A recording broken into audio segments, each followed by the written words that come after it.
Os alcaldes socialistas do Salnés acusan o PP de empregar a Deputación de Pontevedra para pagar favores. En concreto, falan da contratación do edil José Pérez de Meaño Independente como administrativo do gabinete do presidente provincial. Creen que o pago que recibe dos populares despois de devolverlles a presidencia da Mancomunidade co seu voto na moción de censura. Que tal? Moi boa noite. Os rexedores do PSOE explican que a súa contratación como cargo de confianza se publicou no portal de transparencia da Deputación. Pérez cobrará un salario de 36.000 euros ao ano. De seguido ampliamos esta información antes titulares. A Illa de Arousa aplicará restricións ao tráfico nas rúas do casco máis urbano. Nesta zona só poderán circular os residentes no concello ou as persoas que teñan un permiso especial. Responsables socialistas mantiveron un encontro co sector do mar en Rianxo. Recolleron as principais inquedanzas da flota relativas á perda de produtividade. O alcalde de Boiro visitou o módulo de carpintería do obradoiro Torre Goiáns 4. 10 alumnos reciben formación nesta materia e colaboran na sinalización do camiño á orixe. A mostra Outras historias posibles xa pode visitarse no Café Moderno de Pontevedra. A exposición recolle obras de 6 artistas relacionadas con Galicia. Busca ofrecer unha mirada diversa da arte contemporánea. Mañá podería ser un día histórico pro Inelsa Solaras Mubal Meaño. Unha vitoria, un empate ante o Leganés sérvenlle para converterse no primeiro equipo galego en gañar a Liga de División de Honra Prata. Estamos nas novas do día. Comezamos.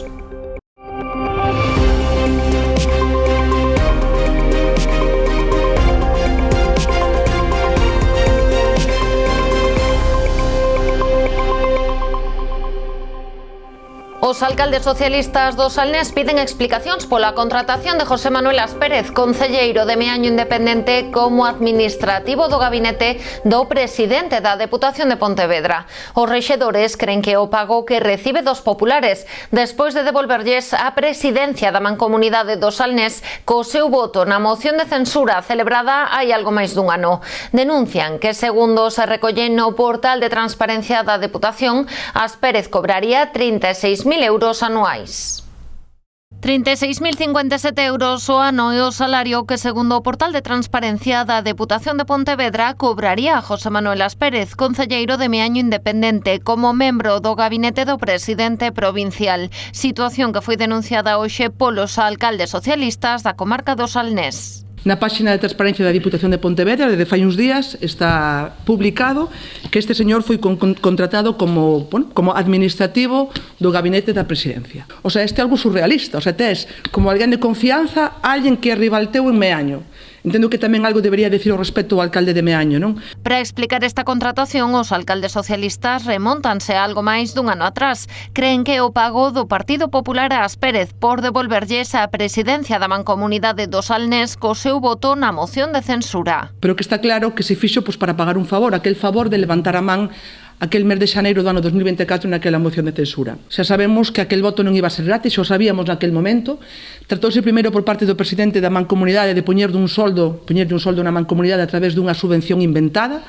Houve aquel pleno da vergoña, coa incomparecencia de varios concelleiros de Meaño, e logo sabíamos que isto non ia quedar así, porque ese señor non cambiou de blanco a negro en poucos meses gratis. E agora xa sabíamos que non, que a parte de outros negocios tiña un puesto, e ese puesto de 36.057 euros. Agora piden explicacións a Luís López, presidente da Deputación e líder do Partido Popular da provincia de Pontevedra. Acúsano de utilizar a administración en beneficio do seu partido. Tamén queren que se pronuncien o PP do Salnés e o presidente da Mancomunidade, David Castro. Eles tamén son conscientes, son conocedores e foron cómplices de pagarlle a esa persoa, a ese tránsfuga. Por eso, agardamos que nos vindeiros días se nos dé unha explicación, se nos explique por que agora, se nos explique cales son as funcións desta persoa na Diputación, que é o que fai, cal é o seu horario laboral, onde está ubicado o seu despacho, a súa mesa, o seu ordenador, e que as funcións que cumple dentro do seu gabinete. Esperamos que nos próximos días se nos dé unha explicación. Segundo os socialistas, a contratación de Pérez é un exemplo das prácticas caciquís e de compra de favores que realizan os populares cando acceden ao poder. A Illa de Arousa aplicará restricións no tráfico nas rúas do casco máis urbano do municipio. Serán un total de 45 rúas e unha superficie de máis de 200.000 metros cadrados polas que só poderán circular os residentes no concello ou as persoas que teñan un permiso especial. A medida comezará a implantarse o vindeiro luns e estará totalmente operativa a partires do 15 de xuño. A Illa de Arousa toma medidas para aliviar os problemas de tráfico que padecen os seus veciños. O concello vende delimitar un casco urbano no que o acceso dos vehículos estará restringido. Non estamos aquí para recaudar, aunque outros pensen que sí. Todo o contrario, o que non queremos é que mellorar o tráfico, sobre todo nesta zona residencial, porque ao final no verán, sobre todo no verán, é moi problemático. Son calles moi estreitas e non ten objeto ningún pasar cun vehículo por esa zona se non vas a unha vivenda das dali, porque non ten objeto ningún. Esta zona residencial engloba 45 rúas e unha superficie de máis de 200.000 metros cadrados. As restricións non afectarán en ningún caso os residentes na Illa de Arousa. Os vehículos empadronados na Illa de Arousa farase de oficio, daránse de alta de oficio. Non vai haber ningún tipo de... non lle vai cambiar absolutamente nada aos vehículos que estean empadronados da Illa de Arousa. Van a poder seguir circulando como están facendo actualmente. No caso dos non residentes, para acceder a esta zona terán que ter algún permiso especial. Faránse excepcións coas persoas que traballen no concello pero non vivan nel, coas tarefas de carga ou descarga ou cos clientes dos hotéis, que terán que comunicar as matrículas dos vehículos á policía local. Outra excepción serán os clientes do comercio local. Permitirase o acceso, lógicamente. O tempo máximo permitido é o imprescindible que necesite a persona para facer as súas compras, para facer as súas labores, as súas gestións. Cada semana vai a ter que pasarlle á policía local os usuarios que foron ao seu establecemento e que non estean empadronados, porque o vehículo que está empadronado xa non fai falta facer ningún tipo de gestión. O Concello contempla outros casos nos que permitir o acceso, pero sempre será necesario comunicalo na policía local. O acceso controlarase mediante lectores de matrículas. Os lectores de matrículas estarán situados na Avenida Castelao, no principio e no final, na Rúa Torre, no Camiño da Villeira e na Rúa Ribeira do Chazo. A vindeira semana comezarán os traballos de instalación dos lectores de matrículas e da sinalización. Tamén a campaña informativa para dar a coñecer as novas medidas. A intención do goberno local é comezar a aplicar por completo a norma o 15 de xuño. A partir de entón, os vehículos que non cumpran serán sancionados con 200 euros. Chamamento do BNG a participar na manifestación convocada este domingo 6 de abril por SOS Sanidade Pública en Santiago de Compostela. A formación organizou esta mañá un reparto de información ás portas do Hospital do Salnés para animar os doentes a asistir a esta movilización que agardan que sexa multitudinaria. Dende a formación denuncian que a Xunta leva anos recortando recursos da Sanidade Pública galega, uns recortes que cifran en case 2.000 millóns de euros e que aseguran están a deteriorar a calidade da asistencia sanitaria que recibe a poboación. Explican que a situación é especialmente difícil na atención primaria, servizo no que, segundo denuncian, a falta de profesionais e recursos están a provocar longas listaxes de agarda e adiamento e cancelación de consultas. Para protestar pola política sanitaria do goberno do Partido Popular, que leva 16 anos, nada máis e nada menos, que efectuando unha serie de políticas de recortes que inciden sobre todo neste momento no que é a atención primaria das pacientes e os pacientes da xeografía galega. Son recortes que se achegan a casi 2.000 millóns de euros ao longo destes últimos anos e que redundan en que haxa unha enorme lista de agarda para moitas persoas, incluso en probas diagnósticas e en cuestións que afectan de maneira especial a saúde.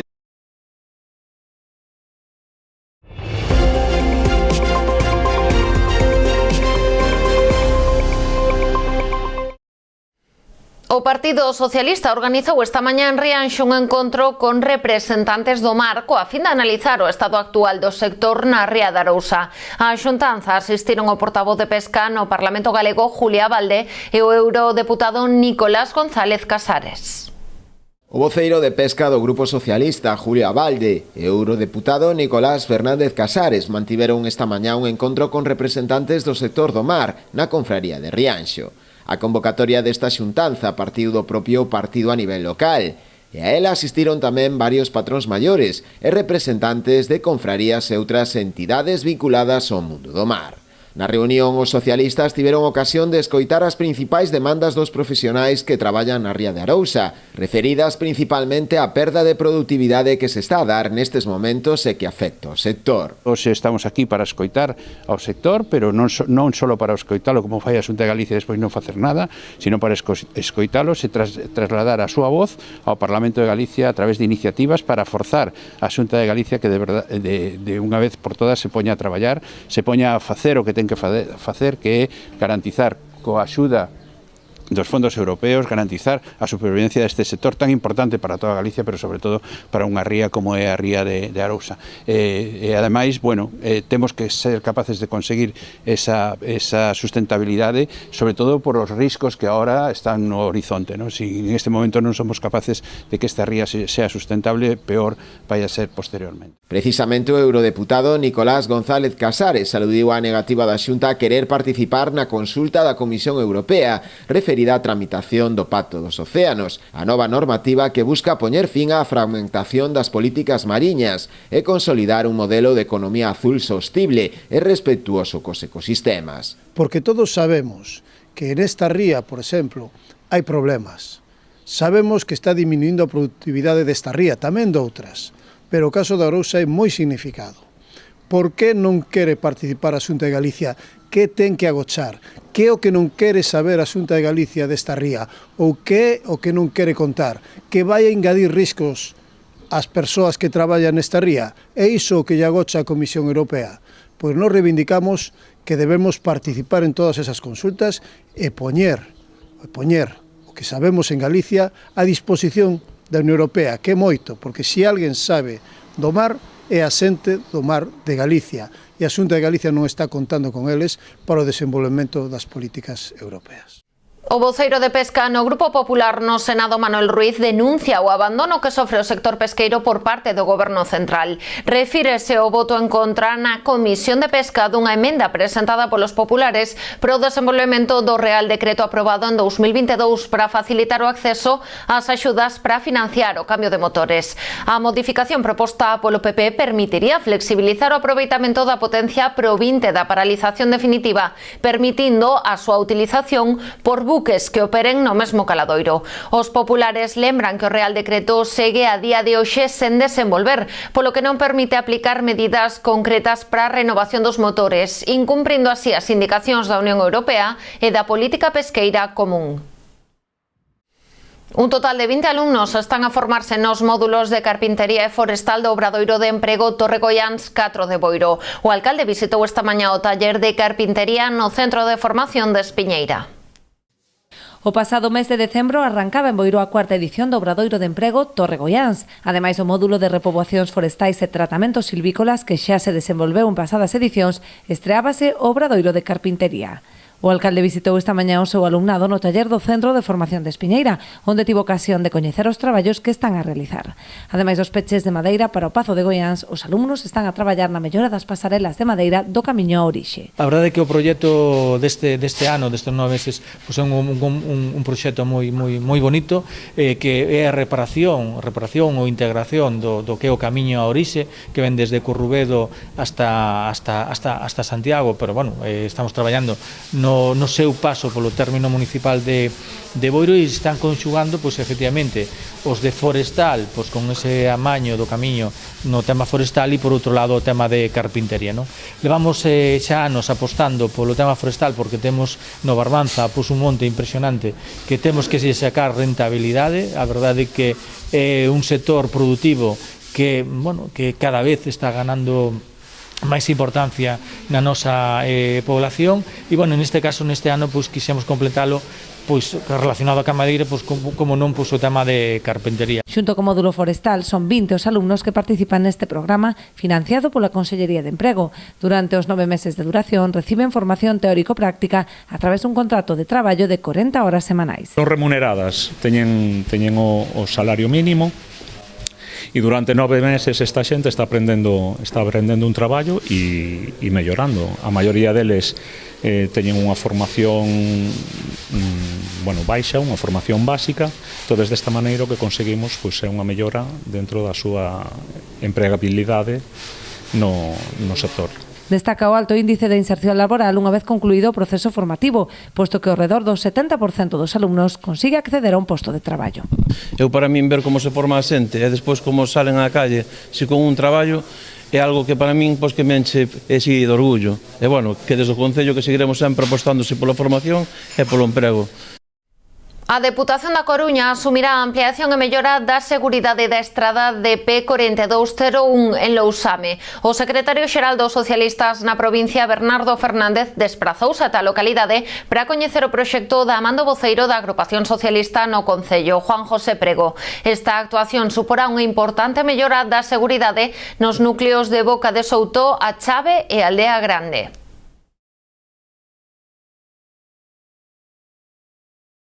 Estamos aquí para comprobar in situ, para escoitalos e para adquirir o compromiso da Deputación Provincial da Coruña de realizar por fases este proxecto. Parece ser que se hai un proxecto realizado, redactado polo Concello, pero que non está presentado todavía por xestión da Deputación, o que vamos a solicitar é que se actualicen os prezos dese proxecto, que se redefina o mesmo, porque tamén hai algunhas zonas nas que inicialmente plantexaba esa expropiación de determinados peches de vivendas que, polo que pudiéramos comprobar, tendo en conta o ancho desta vía, pois non sería necesario, por tanto, compre que se actualice e que se redefina para poder facelo realidade. Hai pouco máis dun mes que a Asociación Boa Vida de Pontevedra puxo en marcha o seu proxecto Fogares Creativos, unha iniciativa pioneira que busca atallar dous problemas. Dunha banda, as persoas que viven en soidade non desexada, da outras dificultades para atopar unha vivenda. Hoxe o colectivo fixo balance do seu arranque. Polo de momento achegáronse a eles máis persoas buscando recursos residenciais que aquelas que viven en situación de soidade non desexada. No primeiro caso son 15 as que iniciarán a formación de autocoñecemento que a asociación porá en marcha a vindeira semana e que se desenvolverá ata o mes de xuño. Do segundo, a pesares de que foron varias as que solicitaron información, só unha persoa animouse finalmente a sumarse á iniciativa. Agora a Boa Vida e o seu equipo de voluntarios iniciarán unha segunda fase de difusión do proxecto para procurar chegar a máis persoas, animando a todos os que se atopen nesta situación a solicitar información. A maior dificultade que temos é tal como se previu no eido do acceso ás persoas en situación de soidade non desexada, e que dispoñan además de vivenda para poder compartir. El contactar con distintas instituciones e administraciones públicas dentro do eido do social, para que a través de unha formación informada os técnicos podan recomendar a persoas que consideren que se encontran en dita situación a participación neste programa. A ver, o inicio da convivencia pretendemos que sexa desta persoa que está disposta a compartir en maio, xuño, cando se teña feita a formación, porque esta é a parte da formación larga. E durante esa formación vai a coñecer a distintas persoas que as que podería compartir. Facemos unha pausa para a publicidade, voltamos de contado.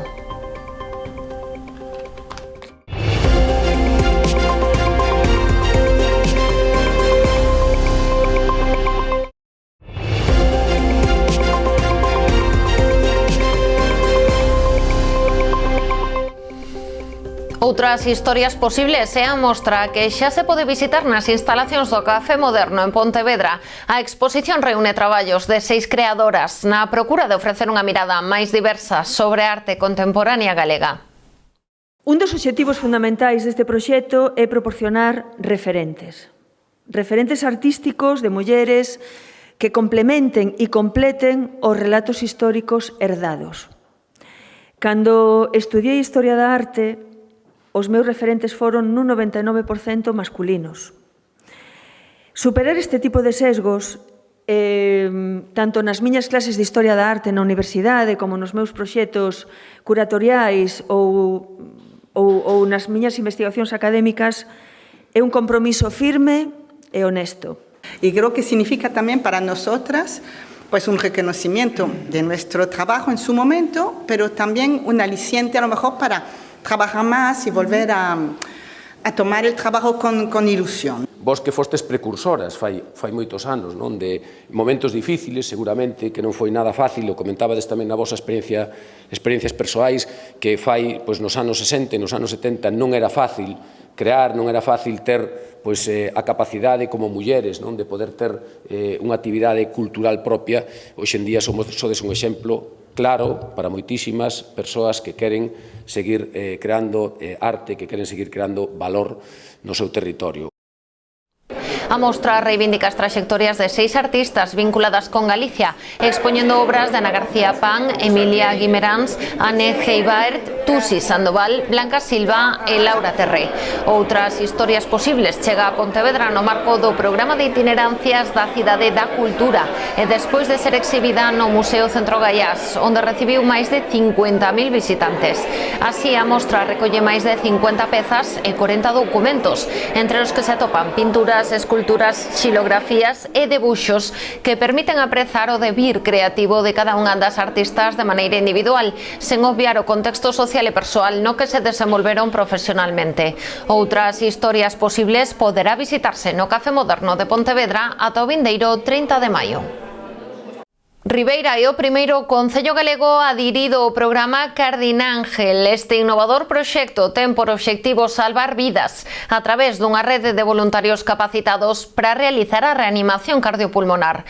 Os veciños atenden a súa disposición unha aplicación que poden descargar a través da web www.cardioangel.es. Se precisan de axuda poden lanzar unha petición de auxilio cun só clic no seu teléfono móvil. Os usuarios recibirán a alarma a través dun sistema de xeolocalización e poderán prestar axuda urxente, posto que os primeiros minutos son fundamentais. Nas próximas semanas desenvolveránse xornadas de formación para as diferentes asociacións e colectivos de Ribeira, co obxectivo de ampliar a rede de voluntarios. O Día Mundial da Actividade Física volveu conmemorarse en Pontevedra do mellor xeito, camiñando. Os diferentes centros de saúde da cidade organizaron unha completa xornada multidisciplinar para animar os seus pacientes a moverse. Es multidisciplinar, aprovechar el Día de la Actividad para decir todos los beneficios y estilos de vida saludable que hay, ¿no? Y que además lo importante es que a cualquier edad y teniendo la patología que tengamos se puede realizar ejercicio físico, ¿no? A veces pensamos que es un deporte, ir a un gimnasio y no, se puede hacer de muchas maneras y adaptarlo, de ahí los fisios nos van a ayudar mucho a cada persona, ¿no? Por lo tanto, encaixa perfectamente todo, encaixa o modelo urbano, encaixa a necesidade de moverse, de andar, Nós temos un 90% dos desplazamentos na cidade, dentro da cidade son andando, ¿no? Bueno, andando en bicicleta ou en algúns métodos que non son a motor, vale? E por lo tanto o Concello apoia todo este tipo de actividades e estamos aquí participando neste día da actividade física, non? O día comezou cunha andaina ata o pabillón dos deportes dende os diferentes centros de saúde participantes, Virxe Peregrina, Lérez, Monteporreiro e A Parda. Ali, un equipo de fisioterapeutas dirixiu diferentes exercicios relacionados co equilibrio, a flexibilidade e a coordinación. Despois, os asistentes participaron nunha merenda saudable durante a que os nutricionistas dos centros de saúde deron unha charla informativa sobre alimentación e estilos de vida saudables. A xornada rematou cun baile divertido. A convocatoria asistiron ao redor de 150 persoas.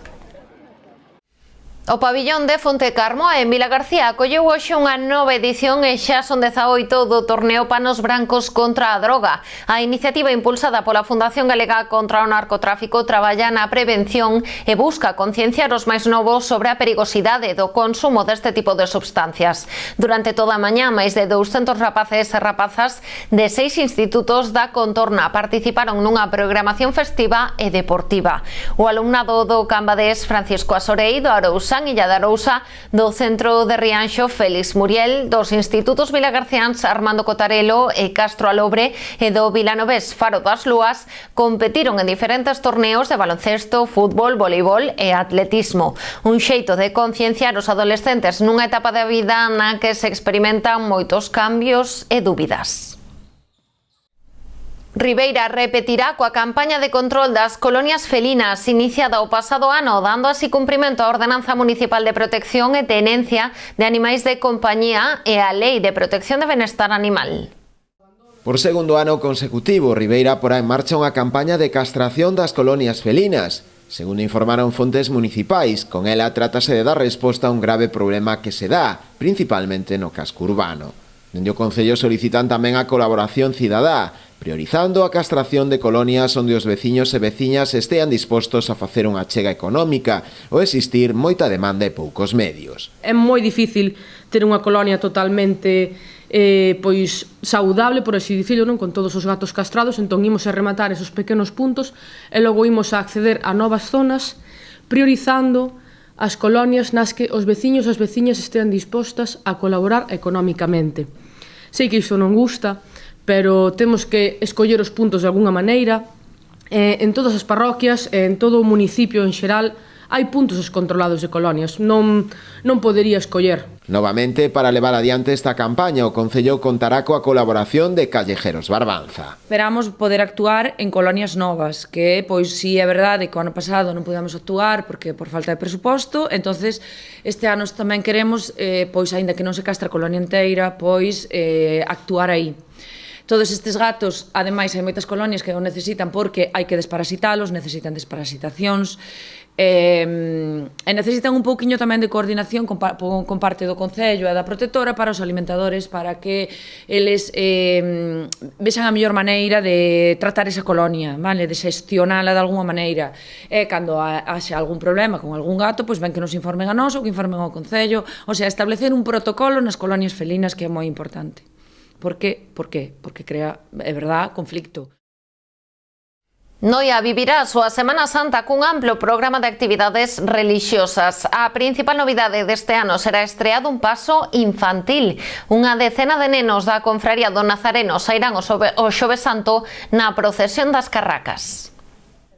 Como cada ano, Noia será un dos concellos da comarca con máis actividades religiosas durante a Semana Santa. Un total de 8 procesións organizadas polas 4 confrarías do municipio compoñen o programa que arrancará o venres 11 de abril coa procesión das Dores. Seguirán a bendición de Ramos e a procesión do Ecceomo o domingo 13, no que se desenvolverá tamén o pregón a cargo de Julián Barrio. As cofradías, as 4 cofradías que forman parte da Semana Santa e que xa teñen a maquinaria toda engrasada para levar a cabo esas 8 procesións que sacamos á calle en Noia nestos días da Semana Santa. Agradecer tamén ao Concello, sin o cal pois sería imposible todo o engranaxe que ten a Semana Santa, a colaboración que nos brinda, dado que a Semana Santa non só ten unha motivación religiosa, senón tamén social, comunitaria e económica para a vila de Noia. Polo tanto, un ano máis, iniciamos este evento. Será pregoeiro da Semana Santa o domingo de Ramos pola tarde, o que foi arzobispo de Santiago, hoxe arzobispo emérito, don Julián Barrio. O mércores santo terá lugar o Vía Crucis e procesión do Cristo da Misericordia, mentres que o Xoves Santo será a celebración da Cea do Señor e a procesión das Carracas. Aquí terá lugar a principal novidade desta edición, coa estrea do paso do Neno Xesús da Paixón, integrado por unha decena de cativos de 4 a 10 anos. O Venres Santo concentrará gran cantidade de actos dende ben cedo. Pola mañá terá lugar o Santo Encontro no Curro e posterior procesión, mentres que pola tarde celebrarase a Paixón co desencravo e a procesión do Santo Enterro e a Soidade. O Sábado Santo ás 10 da noite dará comezo a Vixilia Pascual e o domingo a procesión do Resucitado e Misa de Pascua. No ato de presentación das actividades fíxose entrega do premio o gañador do concurso fotográfico que ilustra o cartel deste ano, Claudio Álvarez Ayuso. Felicitar tamén a Claudio como gañador deste concurso e creo que logo está previsto a entrega do premio correspondente e hoxe pois representado a través da súa filla e creemos que, bueno, pois é unha boa idea a que se tivo no seu momento de promocionar e de premiar, digamos, a fotografía ou a ilustración que permita poñer de referencia a Semana Santa noiesa. Creo que unha imaxe vale máis que 1000 palabras e é evidente a vistosidade, o colorido, o aspecto, o primeiro plano e o trasfondo e, por tanto, parabéns por ese premio.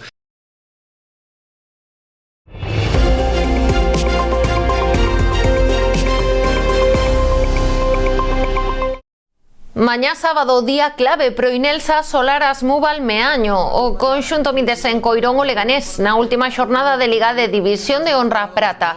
As de Juan Costas chegan como líderes da clasificación e unha vitoria ou un empate converterás no primeiro equipo galego en gañar esta categoría antes de enfrontarse á fase de ascenso a División de Honra Ouro. A cita será mañá ás 7 da tarde. O Campeonato Provincial Escolar de Taekwondo celébrase este domingo en Cambados. Será no pabillón do Pombal a partir das 9 da mañá. Na proba van participar preto de 200 nenos e nenas. A organización conta xa con despregar 4 ou 5 tapices para as distintas probas que se van desenvolver ata o mediodía. Este campeonato provincial é clasificatorio pro Campeonato Galego. De feito, del sairán uns 5 representantes da provincia de Pontevedra que competirán no autonómico. No resto de provincias, os campeonatos iránse celebrando nas vindeiras semanas. Caso da Coruña, previsto pro día 12 deste mes. A xornada deste domingo está organizada de forma conxunta entre o Concello de Cambados e o Club Ignae, asentado na vila. Conta tamén co apoio da Federación Galega de Taekwondo. Fan un chamamento a que a veciñanza apoie a rapazada nunha disciplina que, segundo explican, conta cada vez con máis adeptos en Galicia. Se estima unha participación alta para a provincia de Pontevedra e estaremos toda a mañá pois, no pabellón do Pombal, como ben dixo a nosa compañeira Noelia, ali disfrutando dos combates, dos nenos, que para moitos será a primeira vez que se inician na modalidade de combate, porque é un campeonato, non olvidemos, de idade escolar. Habrá 5 tapices en los que se irán rotando las diferentes categorías de los niños y a mayores intentaremos también que los niños que hayan terminado sus respectivos combates, como se suele hacer en otros eventos, pues acordarles diferentes combates con otros clubs para que puedan seguir experimentando lo que es la emoción de estar encima de un tapiz. Enchemos a vila de deporte, de rapaces, de familias que desfrutan todo o día aquí, polo tanto, ao final, sempre falamos do mismo, deporte, un retorno económico para Cambados, para a vila. Nós estamos encantados de poder disfrutar este tipo de eventos, de que os nosos meniños pois xoguen na casa, neste caso pelén na casa, saque de combate, é algo moi vistoso porque é unha modalidade que sí que atrae pois moita curiosidade. Cos deportes despedimos o informativo de hoxe. As novas do día volve o luns con máis actualidade. Que pasen unha feliz fin de semana.